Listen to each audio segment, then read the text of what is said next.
Manage कर ले या किसी भी क्षेत्र में सासंग जी सुबह से शाम मैनेज करने में लगा है। लेकिन धन्य है महात्मा मैनेजर जी जिन्होंने अपने जीवन को मैनेज किया। सच में जीवन को दास कह भी रहा था, दुनिया के जितने भी कार्यक्रम, जितने भी हमारी संभावनाएं, जितने भी हमारी आस्थाएं शासन लगी हुई है उपलक्ष्य है। दुनिया का सिर्फ और सिर्फ एक लक्ष्य, सेल्फ रियलाइजेशन, आत्मानुभूति, प्रभु की पहचान, प्रभु की भक्ति, प्रभु का दर्शन। आए शासन जीवन में इस सेल्फ रियलाइजेशन, आत्मानुभूति का जीवन में अनुभव किए थे।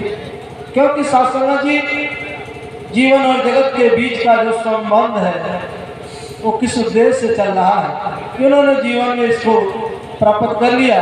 फिर जीवन में आनंद ही आनंद है। जीवन में किसी तरह का दुख, मुसीबत, क्लेश, कष्ट, परेशानियां, संगीनियां शासन में ओझल हो जाती हैं। जिस दिन इंसान को अपने आप की पहचान हो जाती, अपने आप का बोध हो जाता, क्योंकि शासन जी कठोपनिषद में विश्ववाक ऋषि हैं, उन्होंने यज्ञ कराए। जब यज्ञ कराए शासन जी यज्ञ का जब समापन हुआ, जो यथाचित शासन जी जो विद्वजन थे, जो विद्वान थे, उनको रोक लिए और रोकने के पश्चात शासन जी जितने भी उनके पास संपत्ति थी, जितनी धन वैभव था, सबका दान करते चले जा रहे हैं। शासन जी उनके पुत्र नचिकेता शासन देखे थे, कहे पिताजी देख रहा हूँ कि जो भी कुछ आपके पास सब कुछ दान करते चले जा रहे हैं, कुछ छोड़ेंगे भी? कहे बेटा देखो मैं अपने स्वामित्व का दान कर रहा हूँ।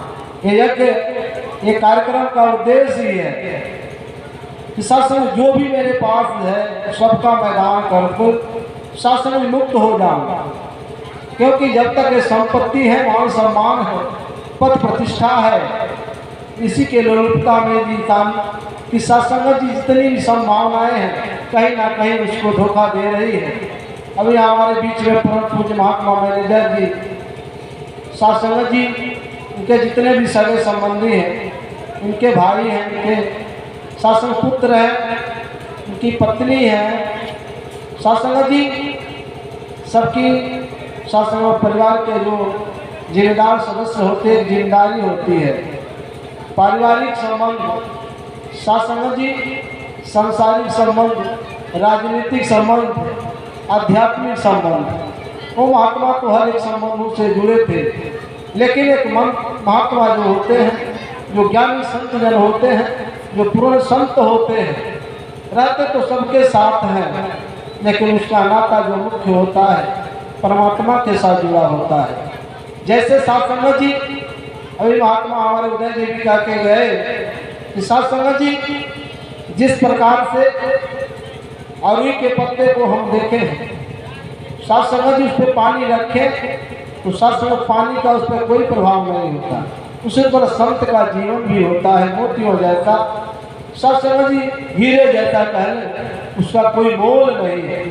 लेकिन शासन जी उन्होंने इस तरह का जीवन जी कर गए कि शासन श्रीलोक की यात्रा भी उनको शासन सुखमय थी और परलोक की यात्रा में शासन यही संवाद नचिकेता, शासन जी इसी संवाद के विषय में अपने पिता से कहे, पिताजी सब कुछ आप दान करते चले जा रहे हैं, सारी संपत्तियों को। उन्होंने कहा मैं अपने स्वामित्व का दान कर रहा हूँ, इसमें मेरा कोई भी वैभव, कोई भी मेरी इसमें हमारी कोई इतनी बड़ी शासन जी हस्ती नहीं है। शासन नचिकेता ने कहा प्रभु सब पिताजी आप सबको दान करते चले जा रहे हैं, तो मैं भी तो आपके स्वामित्व में आता हूँ, मुझे किसको दान करेंगे? शासन जी पिताजी छोटा बालक शासन नचिकेता की बातों को दरकिनार कर देते हैं। शासन थोड़ी देर के बाद फिर नचिकेता कहता पिताजी आप स्वामित्व का दान कर रहे हैं, तो मैं भी तो आपके स्वामित्व में आता हूँ, मुझे किसको दान करेंगे?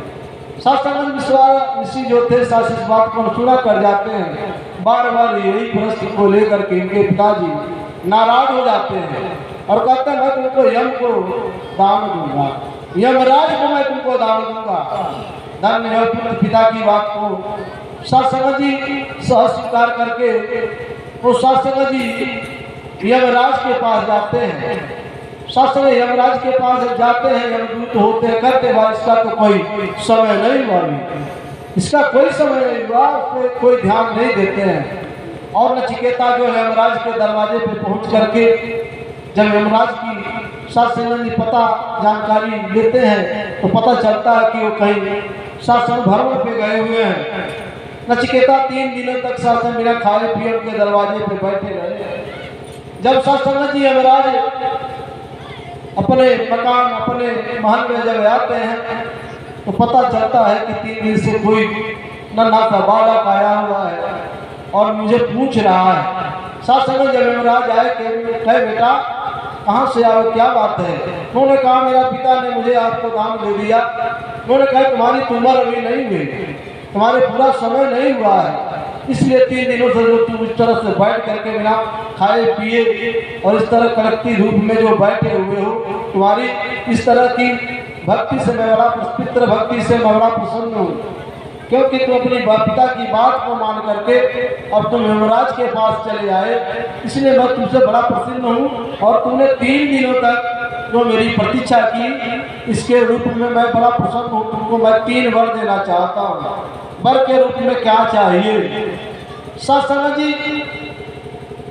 नचिकेता कहता नहीं, मुझे वर तो नहीं चाहिए, क्योंकि मेरे पिता का आदेश है, मुझे आप स्वीकार कर ले। लेकिन फिर इसी बात को लेकर के यमराज कहते हैं नहीं बेटा, मैं तुमको स्वीकार नहीं कर सकता, क्योंकि तुम्हारी अवधि ही नहीं पूरी हुई, क्योंकि मैं धर्म के अनुसार गलत कार्य कर ही नहीं सकता हूँ। इसलिए मजबूर होकर के नचिकेता सत्संग जी 3 वर मांगते हैं कि मेरे पिताजी जो मुझसे नाराज हो गए थे, जो नाराज है, मुझसे खिन्न है, मैं लौटूं तो मेरे पिता मुझे अपना लें। और दूसरा वर इस परमात्मा का ज्ञान, इस आत्मा का ज्ञान आप मुझे कराएं। और तीसरा वर के रूप में सत्संग जी इंसान जब मरता है, मृत्यु के बाद क्या होता है? सत्संग जी ये 3 प्रश्नों का उत्तर सत्संग जी यमराज ने नचिकेता को कराते हैं। पहला प्रश्न सत्संग जी तो यही था कि पिताजी हमको स्वीकार कर ले सत्संग जी। और दूसरा वर आत्मा और परमात्मा का जो विषय है, आध्यात्मिक जो विषय है, जीवन और जगत के बीच के जो संबंध है, ये जीवन कहाँ से आया, कैसे चल रहा है। इंसान तो चला जाता है लेकिन जीवन नहीं जाता है। जीवन सत्संग जी तभी जाता है जब जीव ब्रह्म में एकाकार हो जाते हैं, जब जीव ब्रह्म में समा जाता है। जैसे हमारे परम पूज्य महात्मा सत्संग जी मैनेजर जी इस ब्रह्म की लगता किए थे। और कोई कहे कि हमारे पिताजी कहाँ हैं, मृत्यु के बाद क्या होता है, तो शास्त्रों ने तो यही बताया कि सत्संग जी मृत्यु के बाद जैसा जिसका कर्म होता है, जैसा जिसका गुण होता है, जैसा जिसका स्वभाव होता है, गुण कर्म के अनुसार स्वभाव बनते हैं। और स्वभाव सत्संग जी अगर धर्म के अनुसार, सत्संग जी ज्ञान के अनुसार, सतग्रंथों के अनुसार, धर्म ग्रंथों के अनुसार, गुरुजनों के अनुसार अगर होता है और जीवन में कोई ऐसे कृत्य पाप कृत्य न किए हो, धर्म का अनुसार जिए हो, कि जीवन में दया का भाव रहा, प्रेम का भाव रहा, नम्रता का भाव रहा, मानवता का भाव रहा, आध्यात्मिक जीवन जिए हो, तो सत्संग जी वो जीवन तभी समाप्त होता है। वरना तो जीवन सत्संग जी 84 लाख योनियों में भ्रमण करता रहता है। तो परम पूज्य महात्मा मैनेजर जी ऐसे अमूलक ज्ञान की दात प्राप्त किए थे, तो उनका यही अंतिम संदेश सत्संग जी परिवार के सदस्य, रिश्तेदार, संत महात्मा, हमारे स्टेज पे विराजमान बिहार गायक महात्मा और सभी ग्रामवासियों के चरणों में ये एक संदेश है कि उठ जाग मुसाफिर भूर भई, अब रह न कहाँ जो सोवत है, जो सोवत है सो पोवत है, जो जागत है सो पावत है। कि साथ संगत जी जीवन का यही अंतिम संदेश कि जीवन साथ संगत जी एक दुर्लभ सौभाग्य है। सुलभ दुर्भाग्य पहले तो 84 लाख योनियों में होता है, लेकिन दुर्लभ सौभाग्य पहले, क्योंकि शासन एक इंसान ही है तो संसार में एक अमूलक दात मिली है। ईश्वर के वरदान कहने कि एक इंसान ही है अपने दुख को कह सकता है, इंसान ही है जो मुस्कुरा सकता है।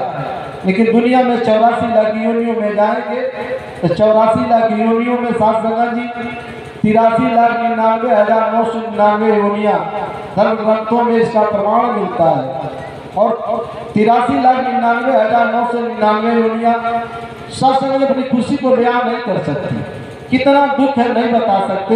आंखों से आंसू आते हैं तो सांकेतिक प्रमाण, प्रत्यक्ष प्रमाण, अनुमान प्रमाण से तो जान सकते हैं। जिनके जीवन में शास्त्र आध्यात्मिक शास्त्र जागृति है, आध्यात्मिक ज्ञान है, वो तो जान सकते हैं, लेकिन सब कोई नहीं जान पाएंगे। तो आए शास्त्र जी ज़्यादा शब्दों का सहारा नहीं लेगा, क्योंकि यहाँ पे गीतकार महात्मा आए हुए हैं विराग आय की, तो शास्त्र में सबको देखना है। तो दास ज़्यादा कुछ न करके अंत में यही कहेगा, सर्वे भवन्तु सुखिनः सर्वे सन्तु निरामया सर्वे भद्राणि पश्यन्तु मां कश्चित् दुर्भाग्येत्। सबका भला करो भगवान, सबका सब जो कल्याण। प्यार और सत्कार से कहिए जी।